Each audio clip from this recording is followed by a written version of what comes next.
right? So at Impington International College, for the IB diploma or for the IB careers program, whichever program of study you choose, you can choose to do either maths analysis and approaches or maths applications and interpretation. So I know we have students here from both the courses. So Gethin, let's start with you. If you are doing maths analysis and approaches, is that correct? If you want to just give us a brief outline of why you chose that course. So first things first, the course is kind of a more pure maths kind of side, rather than something like analysis and interpretations, which is a bit more kind of real world data-based kind of mathematics. And for me it was great because I want to go on to study physics and maths at university, so it was kind of a stepping stone I need to get to university. Yeah. So have you always enjoyed maths throughout your school career? A lot of people will be looking at me like I'm mad at the moment, but yeah, I find myself more of a kind of maths guy rather than an English kind of person. So yeah, definitely. Good. So you're also studying the same course, you're doing the maths applications at higher level. Do you want to give us an idea of some of the topics you've done, and how do they link together? Just a little bit of a flavour of that. So at the start of the year, we basically just extend on the GCSE topics and do the sort of harder ones just to make sure we're really comfortable with them. So we've done like surds and that, and then we've done things like differentiation and integration, which is like reverse differentiation. And then going into topics like complex numbers, which when you get the exam questions, you can see how all the topics link together. So like as you're going through the course, you're not forgetting the topics you've done because the questions are always bringing them back in and revising them. And I quite like that because it means you're always getting practice at these skills. Good. So the teachers really highlight for you how the maths is all linked together. Yeah, and it's good to get the questions that link them together as you do it, so that you're getting used to how they all interact rather than just doing questions later on. Good, thank you. Right, so the other course I mentioned was the Maths Applications and Interpretation. So we often describe that as a more practical course, but I'll let you explain a bit more about this. So I did that course at standard level, and I think if you're feeling nervous about having to do maths as part of the diploma, this would definitely be the course for you. It's really practical, and it still has a lot of maths, but it's set more in like worldly contextual. So like we did stuff about viruses at the time, which was a bit ironic, and we do things like Voronoi diagrams, which are really interesting. I won't explain now, but it's kind of based off of your knowledge of like straight lines and then like perpendicular lines, and it's quite like based a lot off of the GCSE that you'll do, but you kind of like develop those skills, and it's quite comforting to have that kind of background knowledge and then to be able to just work through it. So I would definitely say if you're nervous, this is the one for you. Yeah. And I know for the maths application, for both courses, but particularly with the maths applications and interpretation, we really highlight the use of technology. How have you found using the graphical display calculator in lessons? Do you enjoy using it? Yeah, enjoy. It's definitely a lot better because you just tell the calculator to do it and you've got suddenly a graph. It's got you like the mean and the median, and then you don't actually have to do any of the maths. And I think in our course, it's all of our exams have calculators as well, so you don't even have to worry about mental maths. So I think that's really helpful. Good, yeah, so that's true for the applications, but I think for those of you doing the analysis and approaches, you do need to have to be able to do some manual methods.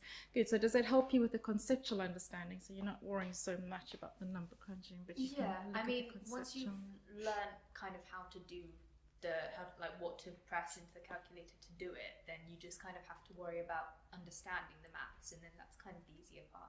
So I think it works quite well. Good.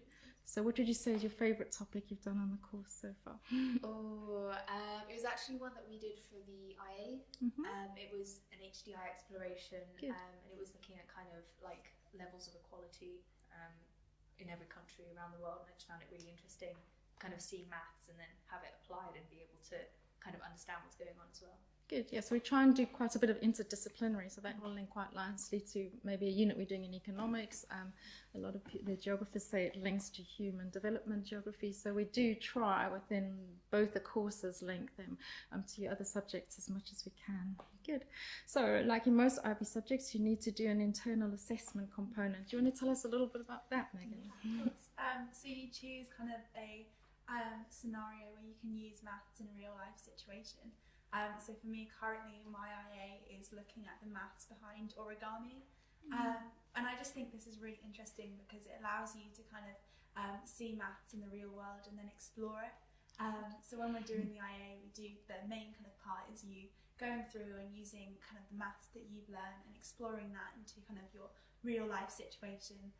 And then you'd obviously do a little introduction and wider application and a conclusion on it. So I just think it really does make you think about kind of how we do use maths in the everyday and even in something so kind of creative as well. Good, and it's giving you an opportunity to make a choice, so you could go and explore something you're interested in. So I know it's you've started your internal assessments. Do you want to tell us a little bit about what you chose for your so I do the travelling salesman problem, which is great for somebody who doesn't really enjoy lots of algebra and number crunching, because I draw pretty pictures and use a little maths around me, which I think it's such a fantastic opportunity that you get to pick something that you want to study.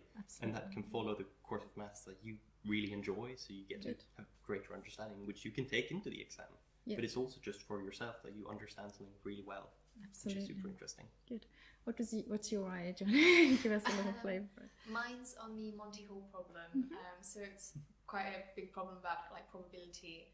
It's the idea that if you have 3 doors, there's a prize behind one of them, and then you eliminate a door should you switch from your original choice. And everyone will be like, yes, it's a 50-50 probability, and my job is to prove to you that it's actually a 2/3 probability if you switch, which is not the easiest thing to do, but it's really interesting because it just gets you to read about it a bit more, and it's also quite fun to pull out at parties again. I'm obviously going to. Good. So those doing analysis and approaches high level, we feel you need to have quite a bit more mathematical background before you start your internal assessment. So you've got that to look forward to. But we do think quite carefully about how we structure your maths course to be able to make the biggest success as possible. Good. So as we touched on briefly, some people are nervous about having to study maths. So Rasmus, how do you feel you're supported in your maths study at Impington? Yeah, I mean, I felt that as well going into the maths course. That, do I really want to do another 2 years of maths and numbers and algebra again? But I mean, our teacher has been fantastic, especially now during lockdown, with setting us daily math problems that are small and quite fun, and you just take 10 minutes every morning. You get to practice, and that sort of thing can be carried throughout the whole year. And as well as we talked about with IA, you can pick a topic of your interest, which makes it much easier, and you don't have to focus on lots of big number crunching that you're scared of. And then obviously there's the fact that there's 4 different options for what maths you want to do, so you can really figure out where you lie on that. And before, in the last course, it was 3 different options, so now you just have more options of where you'd like to sort of be on the math scale, I guess. Good. Ethan, last, if you can touch on further maths for us, because we offer that over and above, so it's an A-level qualification. Have you enjoyed doing the further maths course? It's different. Okay. It's good. There's a lot of stuff where you kind of look at and you think, I've never seen this before in my life, but that's kind of a good thing. And what I was surprised at, because I know we used to offer IB further maths, but we now do A-level further maths, is that even though it's a completely different qualification, it still feeds really nicely onto the higher maths. So we'd be doing something in higher maths, and because of how Impington have structured the courses, how they're teaching them, we would do it in kind of higher analysis, and then we'd go on to do a bit more in further maths. Good. And it just feeds really nicely into both of those.